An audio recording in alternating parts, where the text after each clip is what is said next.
What is up, you guys? It's Pogo10 with another Cinema 4D tutorial. Not even going to do the Word document today because it's just a one thing kind of thing.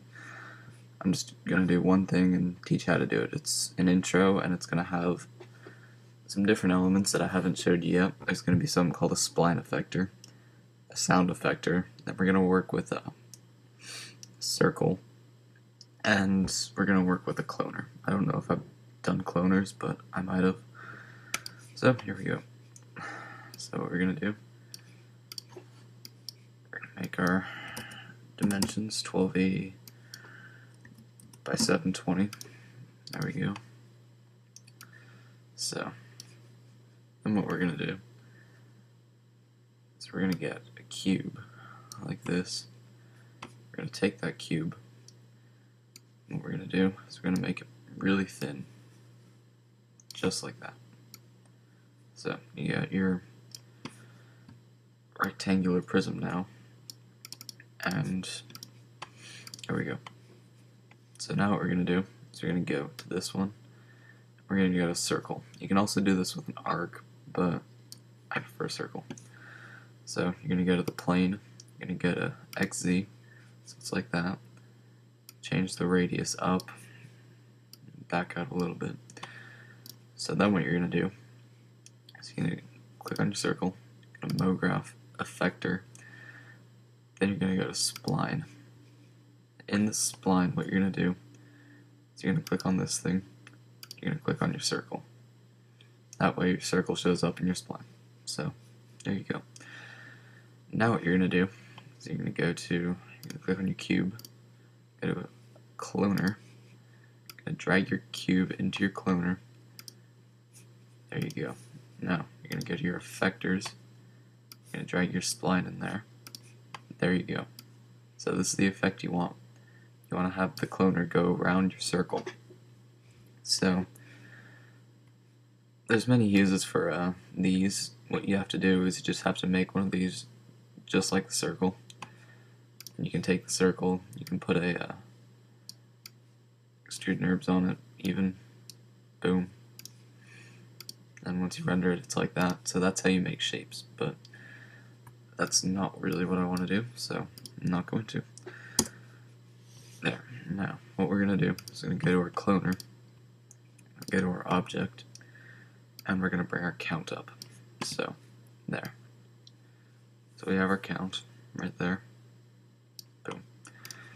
So what we're going to do now is we're going to add the sound effector. So, sound effector, and I just realized I forgot to show you what I was doing. So this is what I'm doing.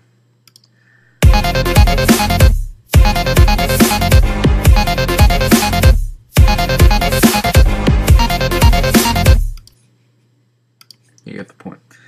So I'm pretty much going to be making like one of those like sound things that you see in some like fancy DJ computer or whatever.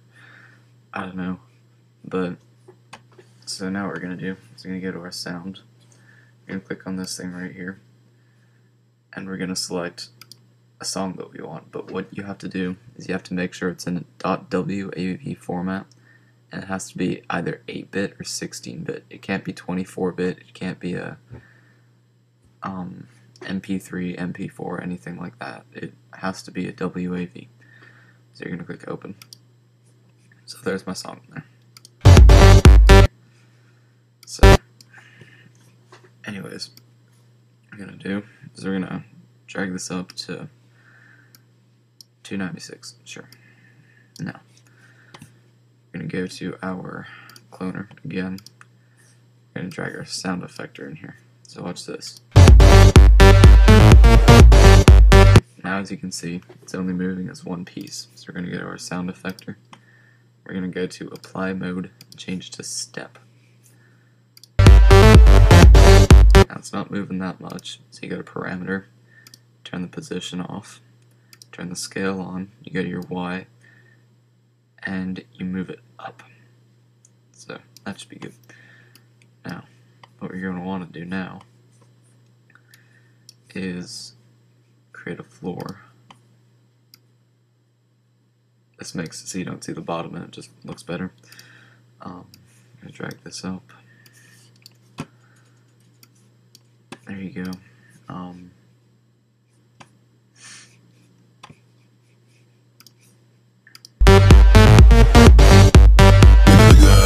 That's basic stuff.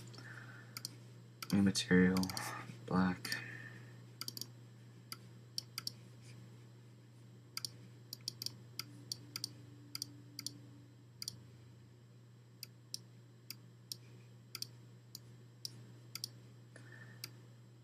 There we go. I have a reflecting black. Create another color, make it like a neon. Usually looks good.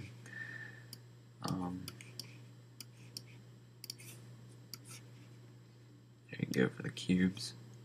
And so, song I'm using is Greyhound by Swedish House Mafia, if anyone's wondering. So, yeah, it's kind of a short tutorial today, but that's it. So, comment, rate, subscribe, and join FOD at clanfod.com.